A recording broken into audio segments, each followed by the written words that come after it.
Afternoon guys. On today's video I've sadly got to bring up, which in my opinion is a serious design fault on the 2018 Nissan Leaf, and it's nothing to do with the aforementioned rapid gate.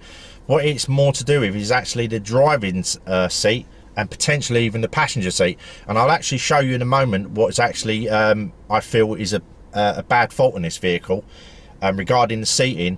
Now basically, to describe it, I'm getting a burning sensation, which is like a chafing feeling on the side of my left part of my bum, effectively, when I'm in the vehicle after driving for about maybe 40 minutes to an hour and longer. And obviously we're in these vehicles pretty much for, I mean, my shift is a 9-hour shift. I'm in and out of the car obviously, but it's still consistently painful, as it were. Now I'll show in a moment what I feel the problem is and what is causing the problem, but before I show you, what I don't understand is that there's basically a plastic covering that's about 6 to 7 inches long, covering a metal bar that could actually be away from the seat, because there's actually a 2-inch gap between the seat side and what would be the center console, and it could actually be further away from that.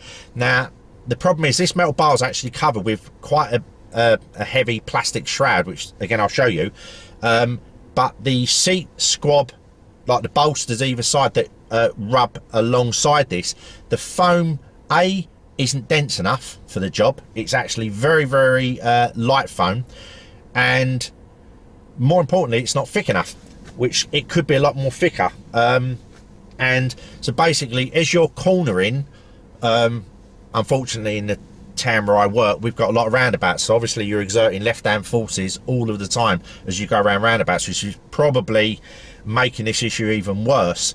And as I say, it's actually really painful. I'm actually getting out of the vehicle a lot more than what I normally would have done, and actually having little walks and stuff. I mean, I don't mind that. I was going to lose some weight anyway, so that's fine. But even with getting out of the vehicle and stretching my legs a lot more than often, the pain starts coming back relatively soon after getting back in the vehicle. Now you can actually sit, which is completely unacceptable for drivers, on an angle away from that, and that's the only way it cures it. But then you've got the opposite on that side, because then you're putting all of the weight on that side of that little tiny plastic shroud on that side. So what I'm going to do now, I'm going to grab the camera and I'm actually going to show you. Sadly, unless someone can let me know in the comments below, I can't shut the bleeping off on this vehicle. It's just a real pain in the bum, so you're gonna have to bear with the bleeps of the vehicle, ironically, excuse the pun, sorry, and I'll show you exactly what I mean. Right, so bear with me a second. Right, so basically this shroud here is a bit of cloth that goes down and covers this plastic brace. Underneath that, if you can see it, there's a metal piece of metal here that goes underneath that to the back of the seat ratchet. This side there's only a small little bit, which is probably about 3 inches, and that metal bar then actually is quite far away. I don't know why they didn't do this on this side. They've got this plastic shroud, and this metal bar could actually, I mean, there's a good 2.5–3 inches between the center console and this metal, whatever this is, if it's a supporting beam, could actually be away from this, and then this wouldn't be so bad. But this is as thick as it is. Man, I can feel my 2 fingers through it. It is incredibly thin. Up here it's quite dense, but then obviously you've got a lot more material and sponge here. But down here it rubs against this bar. I mean, you can see the bar on that, this plastic shroud. It's very long. It's a good 6 inches or more compared to this side. And as I say, imagine this is my bum cheek against it, it's rubbing here, and it's so thin that I'm going to turn it around again, within the time frame that I've actually said, within about 45 minutes of actually getting in the vehicle, your bum starts hurting. Now I have actually persevered with this for best part of a month now, and I thought it was actually me, maybe adjusting from my old vehicle.